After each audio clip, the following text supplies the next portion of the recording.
everyone, I'm here to speak on the topic Uniform Civil Code. Let's get back to ancient India, where every rules and regulations which were followed were under Smritis and Vedas. Some of the famous Smritis were Manu Smritis, Yoga Bala Smritis, and etc. Later, Sikh, Jain, and Buddha emerged from the Hindu religion, but there was not much problem because they were from the same religion, that is Hindu. In the medieval India, when Muslim came to India with his Shariat, which they regarded as divine law. Later in 1717, Aurangzeb compiled all the Muslim laws to a book which is called Fatwa-e-Alamgiri.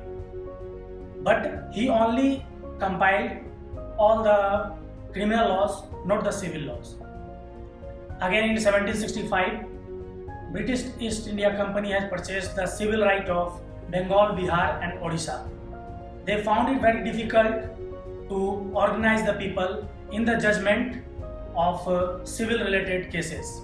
So they called Warren Hastings in 1765 to form the laws. In 1765, Warren Hastings formulated a provisional plan up to which there was a provision for criminal cases and civil cases. Criminal cases were to be judged according to the Muslim laws, and the civil cases were judged according to the religious laws. Again in 1781, he gave a provisional laws in which again the civil laws were to be judged, civil cases were to be judged from the different like Hindus, it was Yogbal Smriti, and for Muslim it is the Muslim Fatwa-e-Alamgiri, and for Sikh, Christian, Jews, etc. that come under the British law directly. And for the civil, for the criminal, they directly formulated the British East India Company law.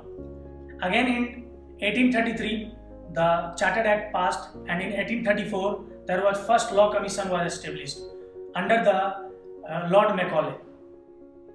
He is known as the father of IPC, right, which our country is following right now, and he was of the view that India should move with the Lex law.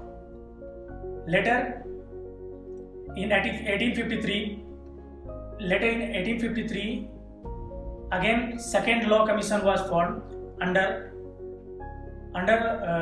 Lord Romilly, who has given three laws in which there was CPC, IPC and CRPC.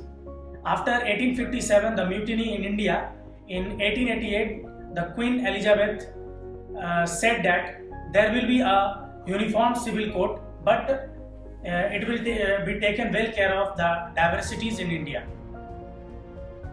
In 1859, the CPC was passed.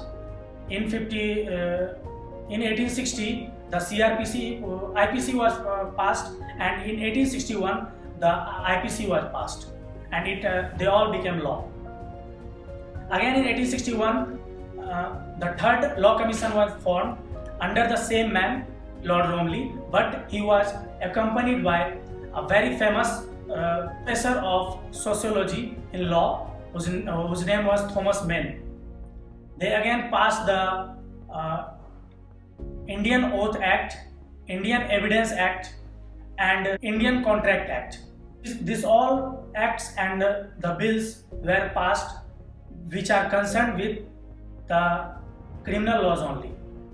Now for the civil laws, they only entertain with the Hindu laws.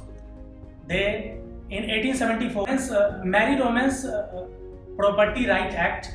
In 1928 they passed the Hindu Inheritance Act. In 1937 they passed Deshbandhu Act.